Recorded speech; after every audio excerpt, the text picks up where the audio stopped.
What's up, people? My name is Kovic. Super excited. How are you? Hope you're great. When you see me, the first thing that should come to your mind is, the podcast, Fothokozani, School of Wisdom. So we've been getting a lot of questions from people asking us about what we're trying to do, why we created Fothokozani, School of Wisdom, what's the vision, and what's the purpose. So I'm here to answer those questions. Stay tuned and enjoy. So welcome to Fothokozani School of Wisdom. Like I said, I'm here to answer a few questions that people out there have been asking. But before we get into that, thank you for following our page. Thank you for sharing. Thank you for watching our last few episodes. We're grateful and we love you.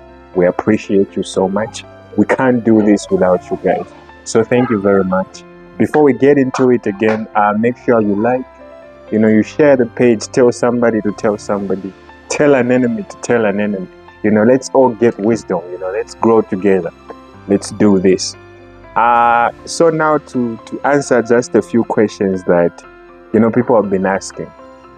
So the first question that I want to answer is the why question, as in why did we create, the School of Wisdom? Why did we create Fothokozani School of Wisdom?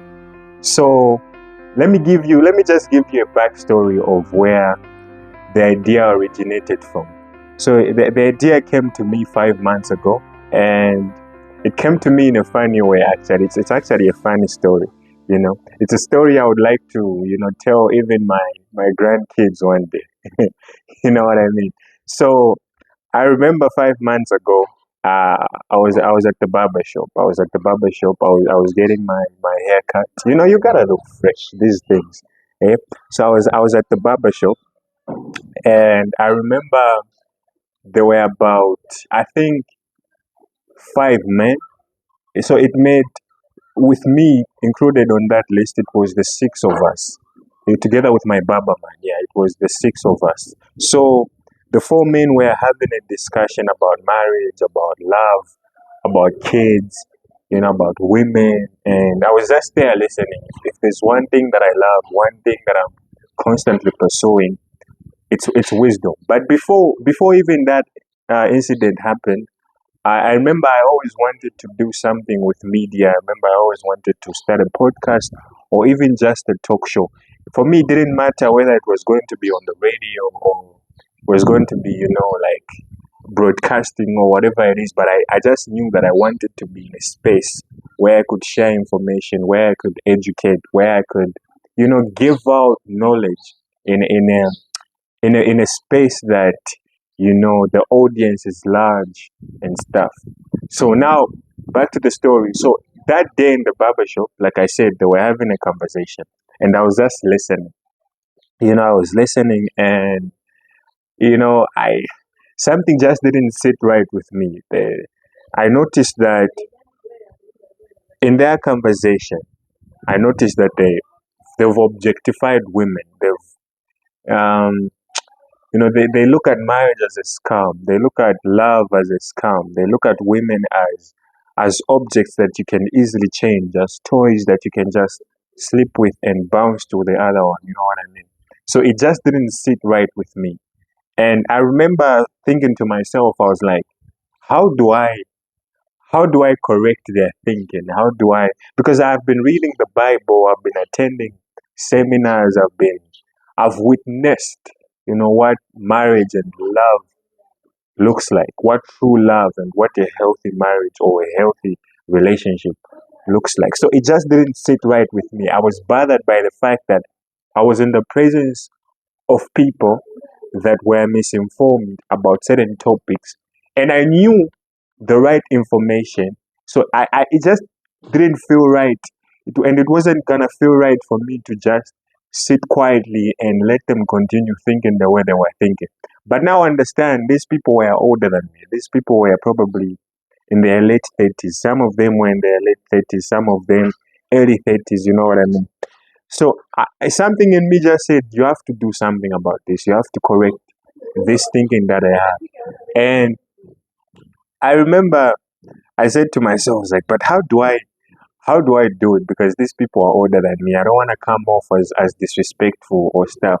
So I remember what I did was I said a little prayer, I said a little prayer to myself. I was like, God help me.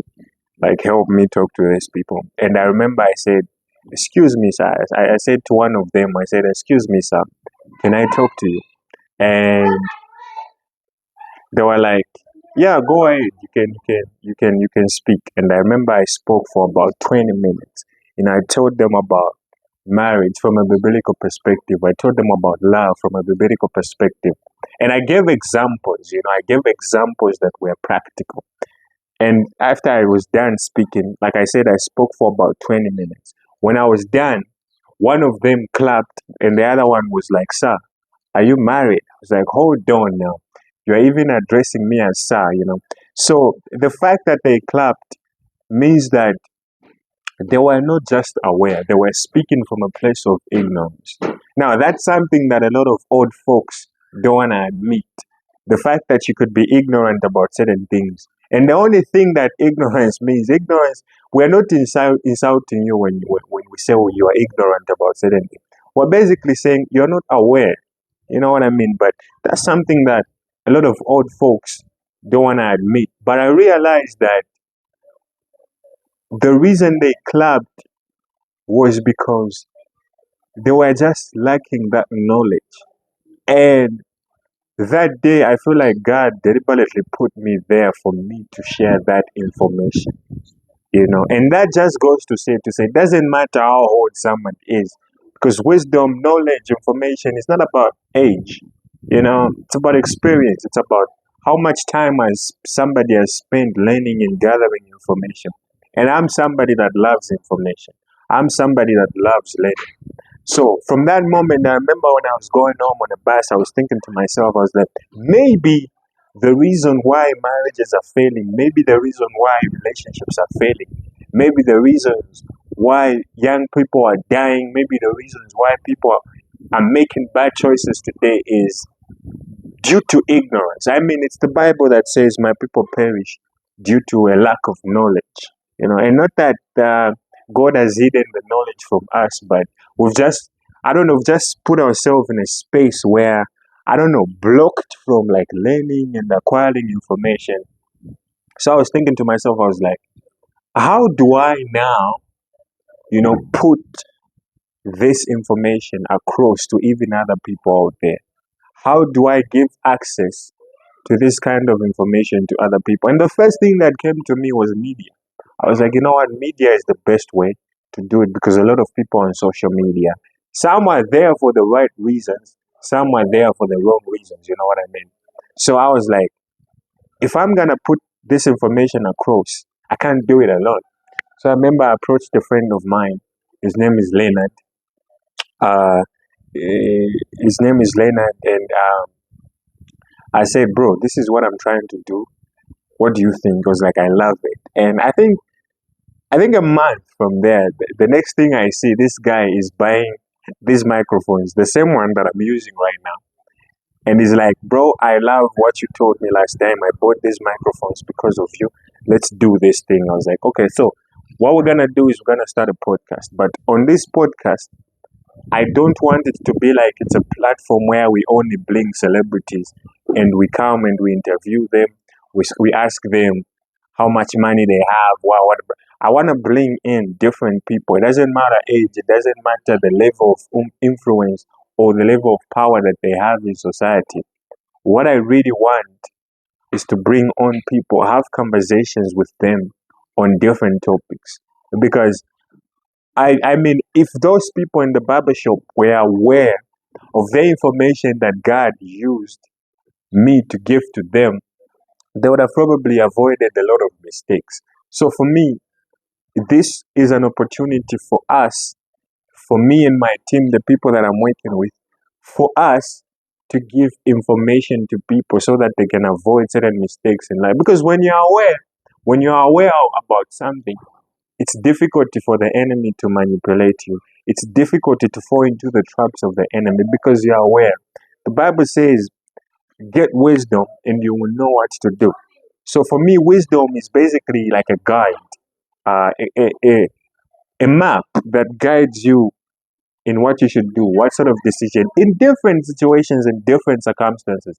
So for me, I think the main reason for starting this platform is to make sure that people are aware, is to make sure that people have information, is to make sure that, we avoid certain choices. You don't necessarily have to be married for you to learn what marriage is. You don't necessarily have to, be a father to understand what a father is supposed to do. You can learn, and the best people to learn from are those that have been there. The best people to learn from are those that have their information. Information is power. Knowledge is power. So I hope that answers the first question, as in why Fothokozani School of Wisdom. And I think the next question was, what's the vision? Well, the vision obviously is for the platform to become big, to reach as many people as we can, to educate as many people as we can, to give information to as many people as we can. And we can't do it without you guys, like I always say. We need you guys to share. We need you guys to give us reviews. We need you guys to comment. We need you guys to like. We need you guys to do, a couple of things, like that's the only way we are going to grow. So obviously that's the vision, And stay tuned. We have more coming up. So I hope this information will grow your interest, for the show. I hope this information will make you want to, be a part of the community. Join us. Help us do this thing. Aren't you tired of seeing, the divorce rate going up, drug abuse, absent fathers in homes? Those are conversations that we want to have on this platform. How do people become better fathers? How do people become better mothers? How do people become better brothers? How do we gain wisdom? Those are the conversations that we're trying to have on this platform. And like I said, we're not necessarily looking for celebrities, though it's an advantage for us, but we just want to bring on people that have got the information and they can teach us, they can educate us, and hopefully you guys can learn something. So I want to say thank you to everybody that is watching, everybody that is subscribing, everybody that is liking, that is following our content. Thank you so much. We are growing and we love you and we appreciate you. My name is Kovic, your host, for the podcast Fothokozani School of Wisdom. I love you. Thank you.